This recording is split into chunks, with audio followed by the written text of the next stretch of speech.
কোন সম্পদে জাকাত আসে না? জাকাত যে দিবেন, কত টাকা থাকলে আপনার উপরে জাকাত আবশ্যক? 14 ধরনের সম্পদ আছে, যেই সম্পদ আপনার যদি থাকে জাকাত আপনার উপরে ফরজ না। আলহামদুলিল্লাহ।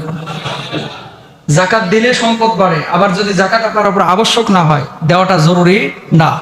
আল্লাহ কিন্তু কারো উপরে কোনো বিধান চাপায় দেয় নাই। ইসলাম সহজ। আssiru ওয়ালা তুআssiরু বাশশিরু ওয়ালা তুনাফফিরু। সহজ করে দাও, কঠিন করো না। সুসংবাদ দাও, মানুষের মধ্যে বিভাজন তৈরি করো না। যেই 14 প্রকারের সম্পদের উপর আসলে জাকাত আসে না, সেই সম্পদগুলো আমরা আপনাদেরকে জানাচ্ছি। 1 নম্বর, ব্যবহার্য জমি। এই জমির উপরে জাকাত আসে না। যে বাড়ির, যে জমির উপরে আপনি থাকতেছেন, এই জমির উপরে কি নাই? কথা বলতে হবে, এই জমির উপর কি নাই? বুঝেন? এরপরে কিন্তু এটা আর বোঝানোর তরিকা নাই, খুব সহজভাবে বলে দিচ্ছি। 2 নম্বর, দোকান, কারখানা, গুদাম, এগুলোর উপরে জাকাত নাই, এবং আসবাবপত্র। 3 নম্বর, বসবাসের ঘরবাড়ি। 1 বছরের কম বয়সী গবাদি পশুর উপরে জাকাত নাই। 4 নম্বর। 5 নম্বর, ব্যবহারের পোশাক, কোট, জুব্বা। ওই তো বাংলাদেশে অনেক সেলিব্রিটি আছে, কোট কত? আমার কোটের দাম 50 লাখ। আছে না নাই? ঘড়ির দাম কত? আমার ঘড়ির দাম 52 লাখ, দুবাই থেকে নিয়েছি। আর ক্যালকালায় হাসে আর কি। কথা বুঝেন নাই? তোরা বলছে কি 50 লাখ টাকার কোট? চাপা মারা জায়গা পাস না। এগুলো বুঝি। এই সমস্ত চাপাবাজি যতই করেন না কেন, এই কোটের দাম যতই হোক, এটার উপরে কি নাই? জাকাত নাই। তারপরে অধ্যয়নের বই, এমন কিছু কিতাবাদি কিনেছেন যে কিতাবাদি মিশর থেকে আনছেন, দাম পড়ছে 3 লাখ, এটার উপরে কোনো কি নাই? জাকাত নাই। গৃহস্থলের জিনিসপত্র এবং অফিসের জিনিসপত্র। এখন তো ইন্টেরিয়র ডিজাইন করেন আপনারা, অনেকে কাপ, পিরিচ, ওই যে প্লেট, এগুলো নিয়ে সুন্দর করে সাজায় গুছায় রাখেন, যত দামি হোক, এগুলোর কি নাই? জাকাত নাই। তারপরে 8 নম্বর হচ্ছে গৃহপালিত হাঁস, মুরগি এবং পাখি, যেগুলো বাড়ির মধ্যে লালন পালন করেন, এগুলোর উপরে জাকাত নাই। ব্যবসা বাণিজ্যের হলো ভিন্ন কথা। 9 নম্বর, চলাচলের জন্তু এবং গাড়ি। ঘোড়া কিনছেন 5টা ঘোড়া দিয়ে আপনি চলাফেরা করেন, ঘোড়ার উপরে জাকাত নাই। আর গাড়ি, যে গাড়ি দিয়ে চলাফেরা করছেন, এটার উপরে জাকাত নাই। ব্যবসার জন্য কিনলে জাকাত আছে। 10 নম্বর, যুদ্ধাস্ত্র এবং সরঞ্জাম। 11 নম্বর, নিসাব পূর্ণ হয়নি জাকাতযোগ্য সম্পদ। কালকে 5 লাখ কামাইছেন, এই 5 লাখে এই বছর কিন্তু জাকাত ফরজ না। এই 5 লাখ যদি 1 বছর থাকে, আগামী বছর এটার উপর কি হবে? জাকাত ফরজ। বুঝলেন? তার মানে আগামীকাল যদি 5 লাখ কামাই ফেলাম, এটার উপর কি নাই? জাকাত নাই। আচ্ছা, তারপরে ব্যবসায়ের জন্য নয় এমন পুকুরের মাছ। এমন পুকুর কিনছেন, যে পুকুরের মধ্যে মাছ আছে নিসাব পরিমাণ, কিন্তু ব্যবসার জন্য কিনেন নাই, খাওয়ার জন্য কিনেছেন, এটার উপরে জাকাত আসবে না। সরকারি সম্পত্তি, মালিক, জনগণ, গরিব, ধনী সবাই, এই সরকারি সম্পত্তির উপরে জাকাত নাই। পরিশোধযোগ্য, জমাকৃত, পরিশোধের জন্য আর কি, জমাকৃত সম্পদ। আপনি ঋণগ্রস্ত 10 লাখ টাকা জমাইতেছেন, 6 লাখ পর্যন্ত জমছে, যে এই টাকাটা জমলে 10 লাখ হইলে আর ঋণটা শোধ করে দেবে, এই টাকাটার উপরে জাকাত নাই। আগে ঋণটা পরিশোধ করবে, ইনশাল্লাহ বলেন। আর কিছু ফাঁকিবাজ আছে, আল্লাহরে ফাঁকি দেওয়ার লাগে ঋণ ঝুলায় রাখে। কথা বুঝেন নাই? ওর নেশাব পূর্ণ হয়ে আছে 7 বছর ধরে। হুজুর আমি তো ঋণগ্রস্ত। কোত্থেকে? কয় ছোট ভাইরে 20,000 টাকা 2002 সালে দিছিলাম, এখনো শোধ করলো না। বুঝেন নাই? এখনো শোধ করলো না। এরকম আছে না যে ঋণ ওই গ্রস্ত থাকে, ইচ্ছা করে যে জাকাত ফাঁকি। আল্লাহরে ফাঁকি দিয়ে পারবেন না ভাই, অন্তরের খবর কিন্তু আল্লাহ জানে। জানে কি জানে না? সুতরাং এই ফাঁকিবাজির কোনো সুযোগ। জাকাত যে দিবেন, কত টাকা থাকলে আপনার উপরে জাকাত আবশ্যক, আগে এটা জানেন। রমজান মাসে কেন জাকাত দিবেন? রমজান মাসে যদি 1 টাকা আল্লাহর রাস্তায় দান করেন, 70 থেকে 7 লক্ষ গুণ পর্যন্ত আল্লাহ সুবহানাহু ওয়া তাআলা সওয়াব বাড়ায় দেয়। সুবহানাল্লাহ বলেন। আমরা সবাই জানি 7.5 ভরি স্বর্ণ বা 52.5 তোলা রৌপ্য, এই পরিমাণ সম্পদ যদি আপনার কাছে থাকে, আপনার কাছে জাকাত ফরজ। এখন বলবেন হুজুর টাকায় কনভার্ট করে দেন। আমি গুগলে দেখলাম যে ভালো স্বর্ণ, এটার ভরি বর্তমানে হচ্ছে 1,14,000, 10,000, 5,000, 6,000 এরকম রেট। এটা উঠানামা করে। ধরে নিলাম যে 1 ভরি স্বর্ণের দাম 1 লাখ টাকা। কয় লাখ? বুঝলেন? 1 ভরি স্বর্ণের দাম যদি 1 লাখ টাকা হয়, তাহলে 7.5 লাখ টাকা পরিমাণ টাকা কিছু কমবে যদি আপনার কাছে থাকে, এবং 1 বছর যদি অতিক্রম হয়ে যায়, আপনার উপরে জাকাত কি? তো হুজুর রৌপ্যের কথাও তো আছে। অবশ্যই আছে। আল্লাহ রাসূল সাল্লাল্লাহু আলাইহি ওয়াসাল্লাম বলছেন, রৌপ্যের হিসাবে 52.5 তোলা রৌপ্য দাম কত? বাংলাদেশের বাজারে এখন 80,000 থেকে 1,15,000 টাকা। এই পরিমাণ টাকা যদি কারো কাছে থাকে, তাহলে কি করবেন? জাকাত আবশ্যক হয়ে যাবে। কয় বছর? বলেন কয় বছর? এই হিসাব করলে রৌপ্যের হিসাবে অধিকাংশ মানুষের উপরে জাকাত ফরজ।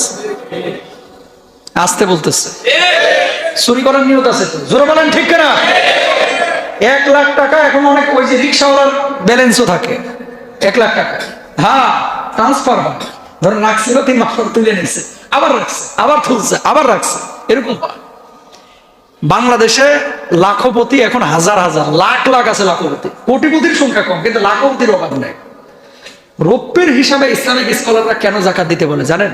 আপনি যদি ইসলামিক স্কলারের রায় অনুসারে রৌপ্যের হিসাবে, স্বর্ণের হিসাব না করে, যেহেতু রৌপ্যের, এটাকেও আল্লাহ রাসূল বলেছেন রৌপ্যের হিসাবে জাকাত দিলে গরিব উপকৃত হবে বেশি, অধিকাংশের উপরে জাকাত ফরজ হবে, আর জাকাত ফরজ হলে কি হবে? গরিব উপকৃত হবে। কোন গরিব? জাকাত আদায়ের ক্ষেত্রে প্রথমেই দেখবেন আশপাশে কোনো গরিব আছে কিনা, মানে আপনার আত্মীয় ভাই ভাইকে কিন্তু জাকাত দেওয়া যায় যাচ্ছে, বুঝছেন কথা? আপনার আপন ভাইকে আপনি কি দিতে পারবেন? জাকাত দিতে পারবেন। ক্ষেত্র বিশেষে স্ত্রী তার স্বামীকে জাকাত দিতে পারবে, কিন্তু স্বামী স্ত্রীকে দিতে পারবে না, কারণ স্বামীর ভরণ পোষণ দায়িত্ব স্ত্রীর উপর না, কিন্তু স্ত্রীর ভরণ পোষণের দায়িত্ব কার উপর? মনে রাখবেন, মূলনীতি শিখে নেন। ওপরে এবং নিচে, ওপরে কি আছে? আপনার মা, আপনার বাপ, আপনার নানি, আপনার দাদি, আপনার নানির মা, আপনার দাদির মা, তার মা, তার মা, তার মা, তার মা, তার মা। হুজুর হে তো জানিও না, এ তো জীবিতই না, কবর পড়ে পৌঁছে শেষ হয়ে গেছে। মানে আপনার নানি, আপনার নানির মা, আপনার দাদা, দাদার বাপ, দাদার মা, ওপরের দিকে এবং নিচের দিকে আপনার ছেলে, তার ছেলে, তার ছেলে, এই নিচের দিকে, এগুলোর জাকাত দেওয়া যাবে, কিন্তু আপন ভাইকে দেওয়া যাবে, বোনকে দেওয়া যাবে। জাকাত যদি আপনার উপরে ফরজ হয়, প্রথমেই খেয়াল করবেন, খেয়াল করেন, প্রথমেই খেয়াল করবে জাকাত যদি আপনার উপরে ফরজ হয় যে নিজ আত্মীয় স্বজনের মধ্যে গরিব আছে কিনা। গরিব আত্মীয়দের মধ্যে আবার দুইটা শ্রেণী আছে। এক শ্রেণীর মানুষ হচ্ছে সুযোগ পাইলে আপনারা কোপ দেবে, কেমন? কারণে অকারণে খালি দেখবেন টাকা ধার চায়, আছে না নাই? কিছু লোক আছে, এদের পেশা এটা, স্বভাব এটা। যখনই দেখবেন যে আপনার পকেটে কিছু বান্ডিল টান্ডিল আছে, টাকা পয়সা আছে, ভাই 10,000 টাকা দেয় না দোস্ত, এরকম করে। আর কিছু আত্মীয় স্বজন আছে এতই গরিব, ব্যক্তিত্ব সম্পন্ন, খুব প্রভাব প্রতিপত্তি ছিল, এখন নাই, নীরবে ছেলে নিয়ে কাঁদে, মেয়ে নিয়ে কাঁদে, রাতের অন্ধকারে কাঁদে, মুখ ফসকে বলতে পারে না, মুখ ফুটে বলতে পারে না।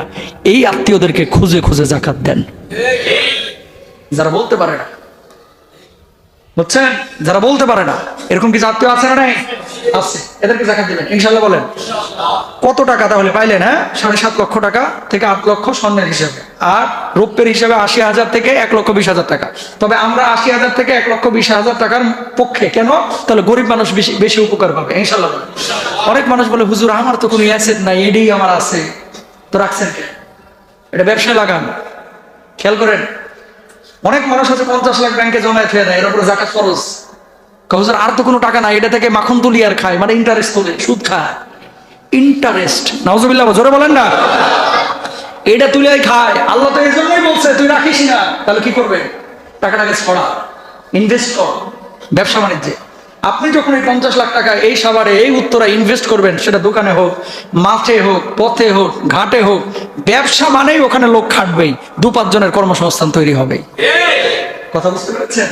আজকের সমাজ ব্যবস্থায় খেয়াল করেন, যেটা ধনী এটা আঙ্গুল ফুলে কলা গাছ হয়, আর যেটা গরিব ওটা আরো মরে, কথা কয় না?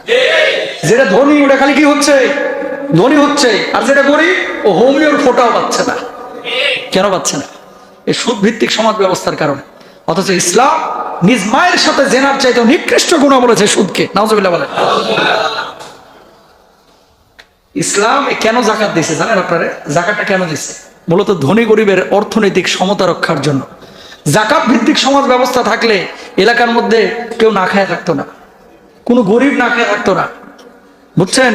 বেকার কোনো যুবক ঘোরাফেরা করতো না। একটা জরিপ দেখলাম বাংলাদেশে, যদি প্রপার ওয়েতে জাকাত আদায় করা যায় 5,000 কোটি টাকার বেশি জাকাত আদায় করা যাবে কোটিপতিদের কাছ থেকে, লাখপতিদের কাছ থেকে।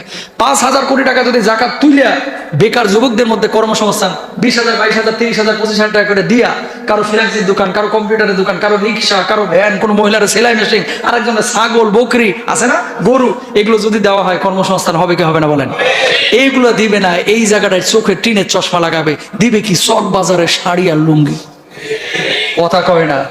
দিবে কি? এমন শাড়ি আর লুঙ্গি কয়দিন পরে মশারি হিসেবেও ব্যবহার করা যায় না। যে লুঙ্গি না মশারি হিসেবে ব্যবহার করবো, তাও ব্যবহার করা যায় না। দরকার নাই তোরে ভাই, জাকাতের কিছু দাবি আছে।